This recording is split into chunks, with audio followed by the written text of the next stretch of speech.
आज्ञा नमस्कार। प्रदूषण सर्टिफिकेट समय सीमा एप्रिल जाए बढ़ला। एप्रिल जाए टोल गेट रे चालाण मध्य कटिबनी। परिवहन मंत्री विभूति भूषण जेनांकर सूचना पर चालक आश्वस्ति। ईरान ले तेजिला हिंसा और प्रदर्शन। ईरान ले उग्र है प्रदर्शन और अनेक शहर को व्यापिला हिंसा। विभिन्न स्थान में जलापोड़ा, इंटरनेट और टेलीफोन बंद। मुकाबला पाई व्यापक फोर्स मुतयन। सेपटे ट्रंप ईरान को धमक देइछंती। 2 सप्ताह यह तेजिलाणी। आज राज्य कैबिनेट रे गुरुत्वपूर्ण बैठक मिलिपारे 8टी प्रस्ताव को मंजूरी। मुख्यमंत्री अध्यक्षता रे बसिब बैठक। यह लोकसेवा भवन रे हेब। चैनल को लाइक करिवे, कमेंट करिवे, सब्सक्राइब करदेवे, नुआ आसले बेल आइकन टी को बजाई देवे। हाईकोर्ट रे पहुंचला ममता बनर्जी और ईडी विवाद। ममता तदंत रे दोषी को घंट घोड़ाउतबा कहिला ईडी। आज होई पारे मामलार शुणाणी। सेपटे शोभायात्रा करिवे पश्चिमबंग मुख्यमंत्री ममता बनर्जी। थरुची ओडिशा, सारा राज्य रे शीतल लहरी। शिमिलीपाल रे 1 डिग्री, सुंदरगढ़ रे तुषारपात और झारसुगुड़ा रे कंधमाल रे 5 डिग्री। आसंता 21 तारीख पर्यंत प्रचंड ठंडा। 13 तारीख रु 15 तारीख पर्यंत घन कुहुड़ी आशंका। स्वाभाविक ठारू 6 डिग्री तले रहिबो तापमात्रा। 10 डिग्री तले 24टी सहर पारद। कोर्टंक कटकणा सत्वे सिंहबाहिनी मंचरे चढ़िले पीयूष। चुक्ति खिलाफ मामला रे मंच चढ़ी पारिबे नाही बोली निर्देश देइथिले कोर्ट। सफाई देई पीयूष कहिले मिलिनी कोर्ट रु नोटिस। पुणी आईसीसी को चिट्ठी लिखिला बांग्लादेश क्रिकेट बोर्ड। निष्पत्ति उपरे पुनर्विचार करने को कहला बोर्ड। मुख्यमंत्री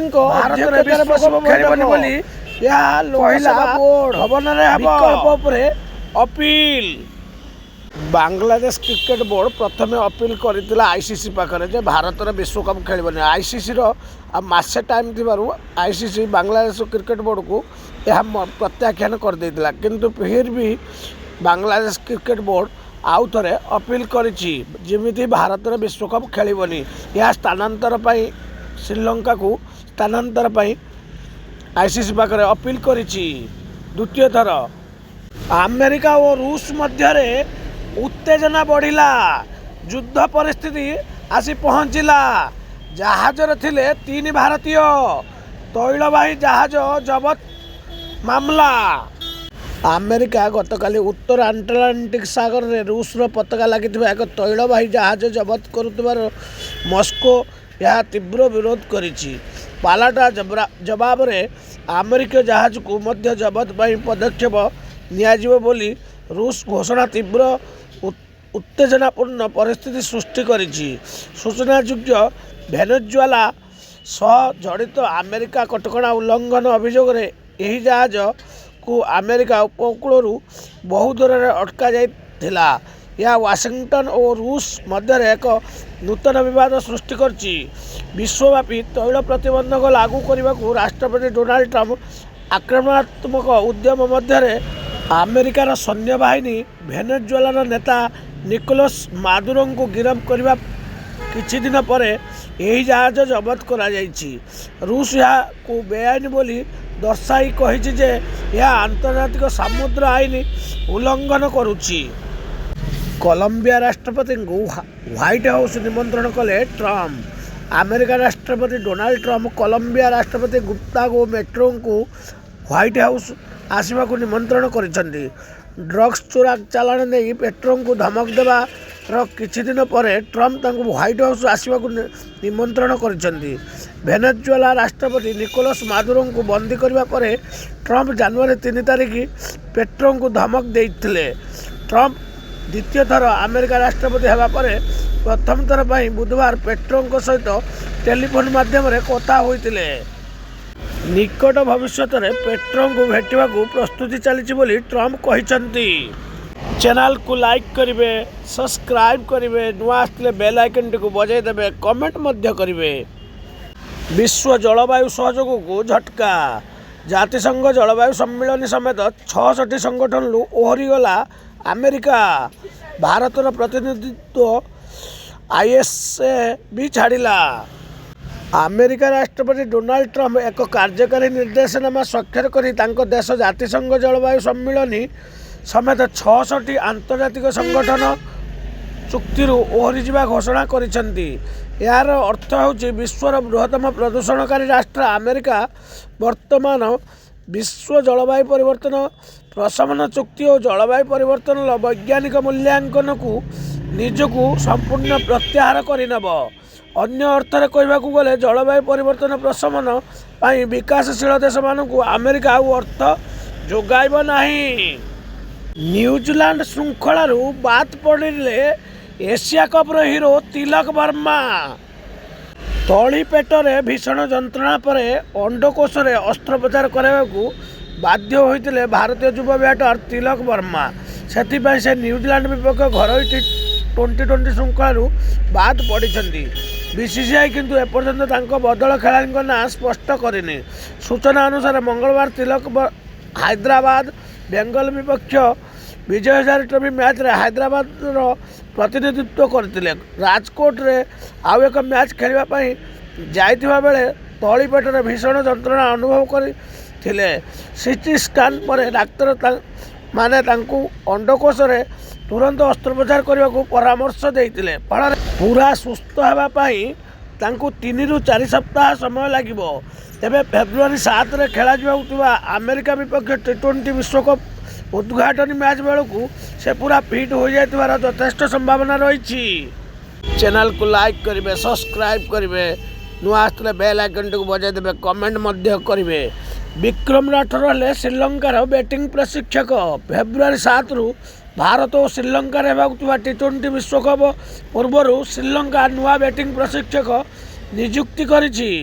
ଭାରତର ପୂର୍ବତନ ବ୍ୟାଟିଂ ପ୍ରଶିକ୍ଷକ ବିକ୍ରମ ରାଠୋରଙ୍କୁ ଏହି ଦାୟିତ୍ୱ ଦେଇଛି। ଶ୍ରୀଲଙ୍କା କ୍ରିକେଟ ବୋର୍ଡ ସେ ଚଳିତ 18 ତାରିଖରୁ ଦାୟିତ୍ୱ ଗ୍ରହଣ କରିବେ। ଚ୍ୟାନେଲକୁ ସବସ୍କ୍ରାଇବ୍ କରିଦେବେ। ଗଞ୍ଜେଇ ମାଫିଆଙ୍କ ସହ ହାତ ମିଳାଇଛନ୍ତି ବଡ଼ବଡ଼ିଆ। ନିକଟରେ ନିଲମ୍ବିତ ହୋଇଥିଲେ ସଦର ଡିଏସ୍ପି।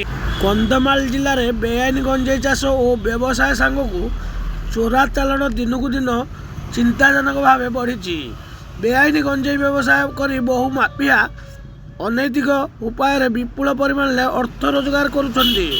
ଫଳରେ ପୋଲିସ ଓ ଅବକାରୀ ବିଭାଗ ବର୍ତ୍ତମାନ ଆକ୍ସନ ମୋଡ଼ରେ ଆସିବା ସମୟ ପାଖେଇଛି। କାରଣ ବିଗତ ଦିନରେ ପଡ଼ୋଶୀ ଗଞ୍ଜାମ ଓ ବୌଦ୍ଧ ଜିଲ୍ଲାରେ ନିଶା ଓ ଗଞ୍ଜେଇ ବେପାରୀ ସାବାଡ଼ କରିବାକୁ ଯାଇ ସମ୍ପତ୍ତି ବାଜ୍ୟାପ୍ତ କରାଯାଇଛି। ଅଷ୍ଟ୍ରେଲିଆ 4-1ରେ ଜିତିଲା ଆଶେସ୍ ସିରିଜ୍। ପଞ୍ଚମ ଟେଷ୍ଟକୁ 5 ୱିକେଟରେ ହାରିଲା ଇଂଲଣ୍ଡ। ସିଡନୀ କ୍ରିକେଟ ଗ୍ରାଉଣ୍ଡରେ ଅନୁଷ୍ଠିତ ଇଂଲଣ୍ଡ ବିପକ୍ଷ ପଞ୍ଚମ ଟେଷ୍ଟକୁ 5 ୱିକେଟରେ ଜିତିବା ପରେ ଅଷ୍ଟ୍ରେଲିଆ ସମ୍ମାନଜନକ ଆଶେସ୍ ସିରିଜକୁ 4-1ରେ ଜିତି ନେଇଛି। ଏହା ସହିତ ବିଶ୍ୱ ଟେଷ୍ଟ ଚାମ୍ପିଅନସିପ୍ ପଏଣ୍ଟ ଟେବୁଲରେ ପ୍ରଥମ ସ୍ଥାନରେ ନିଜର ସ୍ଥିତିକୁ ଆହୁରି ସୁଦୃଢ଼ କରିଛି କଙ୍ଗାରୁ ଦଳ।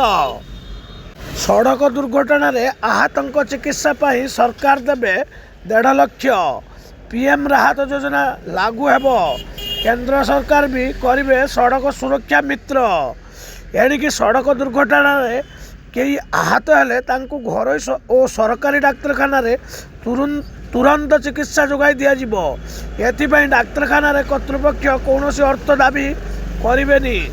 ଆହତ ବ୍ୟକ୍ତିଙ୍କୁ 1.5 ଲକ୍ଷ ଟଙ୍କା ପର୍ଯ୍ୟନ୍ତ ନଗଦବିହୀନ ଚିକିତ୍ସା ଯୋଗାଇ ଦିଆଯିବ। ପିଏମ୍ ରାହତ ଯୋଜନାରେ ଏହି ସୁବିଧା ମିଳୁଥିବା ବେଳେ ଖୁବ୍ ଶୀଘ୍ର ଓଡ଼ିଶାରେ ଏହା ଲାଗୁ କରିବାକୁ ରାଜ୍ୟ ସରକାର ପୁରା ପ୍ରସ୍ତୁତ ବୋଲି ବାଣିଜ୍ୟ ଓ ପରିବହନ ବିଭାଗ ପ୍ରମୁଖ ସଚିବ ଉଷା ପାଢ଼ୀ ନୂଆଦିଲ୍ଲୀରେ ଅନୁଷ୍ଠିତ ପରିବହନ ବିକାଶ ପରିଷଦ ବୈଠକରେ ଜଣାଇଛନ୍ତି। ରୁଷ ତେଲ କିଣାକୁ ନେଇ ଟ୍ରମ୍ପ ଖପ୍ପା। 500% ଶୁଳ୍କ ଲଗାଇବ ଆମେରିକା। ୟୁକ୍ରେନ୍ ସହ ଯୁଦ୍ଧ କରୁଥିବା ରୁଷଠାରୁ ତେଲ କିଣୁଥିବା ଦେଶଗୁଡ଼ିକ ଉପରେ 500% ଟିକସ ଲଗାଇବା ପାଇଁ ଆମେରିକା ରାଷ୍ଟ୍ରପତି ଡୋନାଲ୍ଡ ଟ୍ରମ୍ପ एक बिल आणुछंती। याद्वारा भारत और चीन विशेषकर प्रभावित होगा आशंका रही, कारण यही दुई देश रूस ठारू सर्वाधिक तेल क्रय करुछंती। अमेरिका सीनेट रे लिंडेस ग्राहाम कहते जे यही बिल व्हाइट हाउस चीन भारत और ब्राजिल भली देश को सबुठारु तेल किणवा बंद कर। देश विदेश खबर जदि आपन को भल लगुव चैनल को सब्सक्राइब करेंगे, नुआ आसले बेल आइकन टी बजाई देवे। जय जगन्नाथ।